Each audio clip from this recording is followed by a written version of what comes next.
Hey everybody, John with Owl, and today we're going to be talking about the Owl camera relocation bracket. If you've got an Owl tire carrier, one of the things that we sell is this relocation bracket. It's pretty cool. So many of you know, we're going to have a block off plate for this, but many of you know that the camera gets covered when you get an oversized tire. And with these Grenadiers so capable off-road, almost everyone's upgrading to larger tires than stock. And so we're going to go through how to mount this. It's fairly easy. You got to go inside. We've got a daisy chain connector, and you can basically go right into the factory plugs. There's no wiring involved. And so, yeah, let's get to it. So first, let's go over what you get in the camera relocation kit that you receive. First and foremost is this daisy chain, which is going to plug into the factory connector, and it's going to allow us to extend the camera from down here all the way up to out here. Then you're also going to have this included step bit. So the idea here is that many of you aren't going to have step bits in your toolbox, and we're going to need to put a hole here for the wire for the camera to come through. The good thing is none of this is seen. Once you put on the Owl tire relocation bracket, it's going to cover all of this, and so you're not going to see this, which is great. So you don't have to be super careful about making sure everything is super clean and fancy. And then you're going to have this lightweight bracket. Everything's super lightweight. This is actually the top like this, and then you're going to have this bracket that actually holds the camera. And then you're also going to have 4 bolts that you got. You're also going to have this white bag, and this is actually anti-seize. And anytime you're using all stainless hardware with a nylock, you're going to get galling, which is stainless and stainless basically welds together, for lack of a better term. So you got to use the anti-seize. Otherwise, you'll get those about halfway in and they'll get stuck. So just take this anti-seize, and you're going to put it onto these bolts. And then you're basically going to hold this. The camera mount goes inside of the other. And then it's going to be a tight fit. It's got to kind of either push hard, or if there's too much powder in there, which with these small parts, the powder can get in there. It's kind of different levels depending on the spray gun. You can just kind of screw it in like I am now. It's not going to cause any problems because this is all aluminum. And so if it wears off any of the powder coat in there, the powder coat's purely cosmetic. It's not like you're going to get rusting or anything.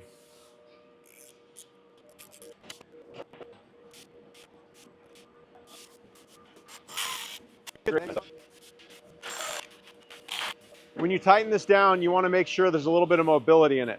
So this is tight, but it's still got some movement, because once this is mounted, you want to be able to aim it up or down. Once you've got this assembled, it's time to actually get started on disassembly of the inside of the door. It's pretty easy.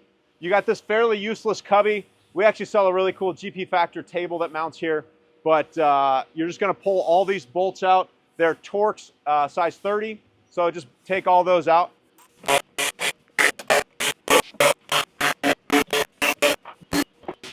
Now you can see the inner structure of the door. I actually think this is kind of cool. All of this is basically aluminum lattice work structure that adds a lot of strength to this door. And what we're looking for is this green connector down here. That is the camera module. So we're going to plug into that, and then we're going to take the camera out from down there. It's a little bit hard to see without some light. I'll get a light and shine that down there. But then we're going to drill some holes right here and a hole through to the tire carrier, and then we're going to be able to mount the daisy chain. Maybe that's too bright. There it is. All right, so on the side of that, there are some tabs. So I'm just doing it one side at a time and pushing on it while I push in the tab. There you go. So once you get both sides loosened, you can just push it straight out, and then you can grab it on the outside of the door. Next, we're going to want to disconnect the camera from its current location. In here is a little white clip that holds it in place, so we can just pull that and pull it out, and that'll give us a little better access. And I'm pushing on the clip, not the wires. All right, so see how long that thing is? Now we've got a little bit better access here. You don't have to remove that, but when I'm working with wires, I like to have a little bit of a better view of everything. And then I'm going to cut away. I'm not going to cut this way because it's too easy to slip and hit the wires. So I'm going to cut away here to cut this Tessa tape. And then you should be good. We can now take this and see this little prong here is going to be the release. So to disconnect this clip, you're going to want to insert something in here and kind of lift up on that a little bit. So you can lift up on that tab while you pull here, and then it comes apart. And then you're going to reach under and pull the camera out. Now we got our camera, we can set it off to the side. We now have the daisy chain, and you can see that this is the same exact plug as your camera. So it just is absolutely plug and play. Next item we're going to worry about is the penetration here and drilling this out. So we need to drill this from the side, and that is so that we can run the daisy chain around there in the door, and this is going to be kind of squished by this pocket that was originally on the door. So we're just going to want to make some room for this cable. All right, so unfortunately I must have hit stop by accident, but we just drilled this hole right here. Basically we just came in with the drill from this side, and you drill up, and when you select a drill bit, you're going to want to make sure it's big enough. Is it going to fit? It does. So that's decent. You want to clean this up so there's no sharp edges on it, and you can just do that with a file or anything. And I also I didn't show it, or I tried to show it, but I forgot to start the video. But here is a little rag I put in there just to collect. This is not going to be a source of rust because it's all aluminum, and it's fairly easy to drill because it's aluminum, but I just don't like a bunch of junk in there. So I'm going to pull this out and then vacuum this up.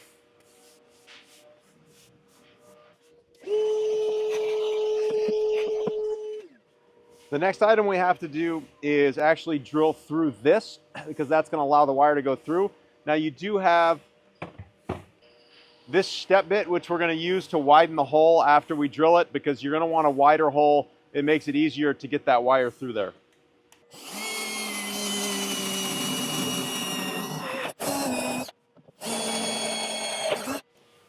So there's two layers of sheet metal in there. There's aluminum that's kind of more structural back here, and then there's the cosmetic on the front. You want to make sure you go through both of them. So I'm just running the step bit back through the other side to kind of clean this hole up and make sure there's no burrs on it. And then feel the inside as well. You're not going to want to feel anything in there that's sharp. That feels pretty good. These chamfer bits are really nice as far as cleaning out those holes and making it clean. So now you can see daylight through there.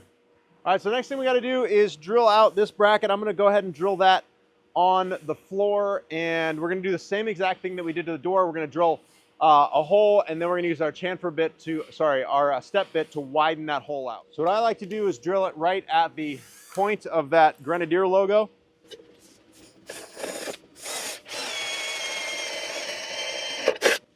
It's aluminum, so it's pretty easy to drill.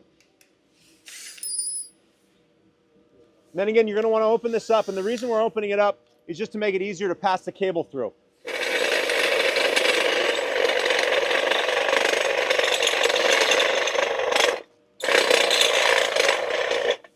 If you can, see these little spikes here? You're going to want to file those down a little bit so that they're not going to hit that wire.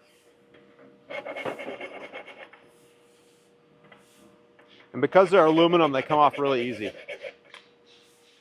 We are finally ready to pass the daisy chain through. So what you're going to do is take the skinny end of this, and we're going to pass it through the door, and then it will come out this side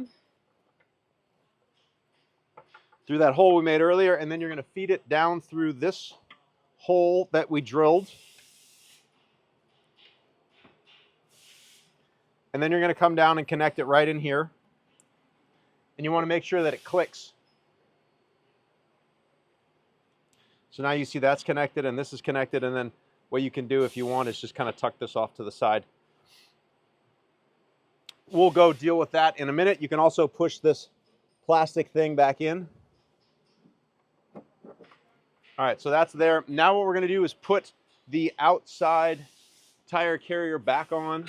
So now I'm just putting this on and hand tightening it. You can see the little daisy chain is right in there. And one of the nice things about the factory tire carrier is it does have gasketing that is going to keep water out of these holes.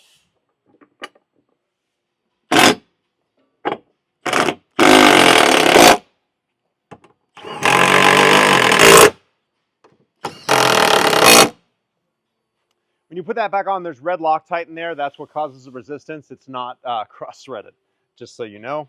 So now we've got this thing sticking out right here. And then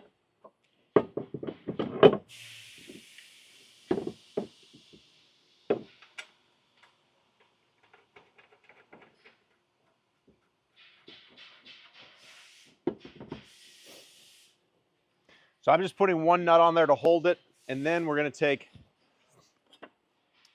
So with this, we're gonna we've got VHB on the back because we want to put this on, and then we want to just kind of keep it lined up with those holes. So my suggestion is now to remove the VHB.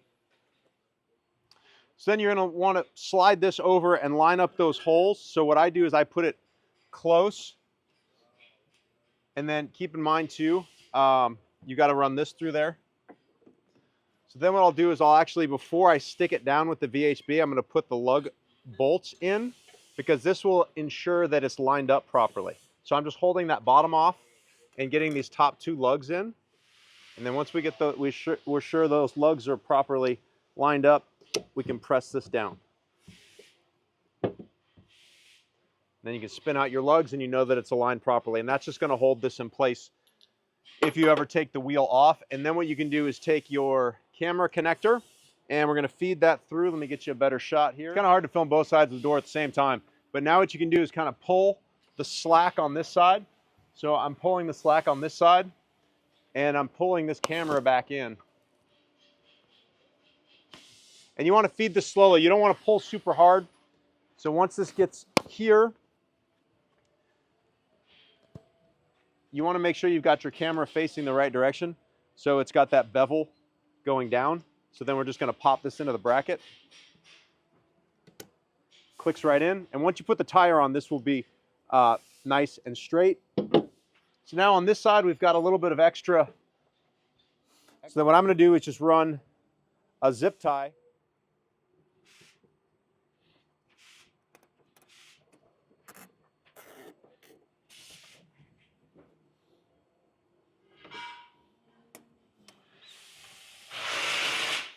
I'm going to tighten this tire carrier back down here.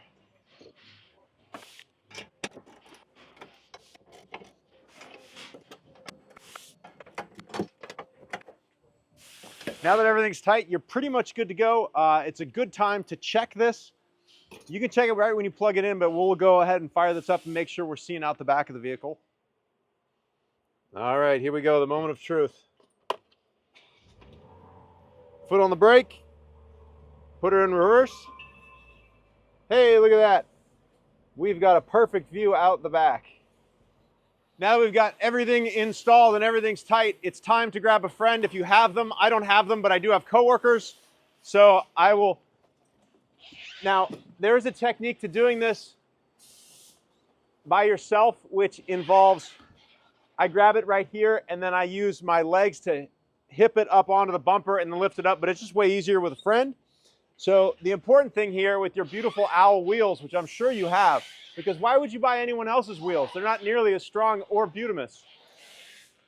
Owl logo's got to be vertical. Please don't put it like at an angle. That drives me nuts. All right, Micah, grab this other side. We're going to get that on that post. Slide. There we go. So now one of the nice things about our tire here, it's got that post that's going to allow you, that wheel hanger stud that's going to allow the tire to sit there. And so now Micah can go away. Again, nobody likes to work with me, so he's off to do something much more fun. And then we will get these lugs installed. I like to start with the bottom one. You might need to lift up a little bit with your knee. Just wiggle it around to get those threads started.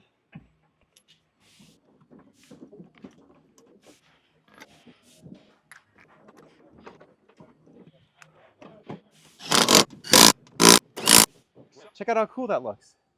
It looks good. It fills the hole in that tire on the back of your vehicle.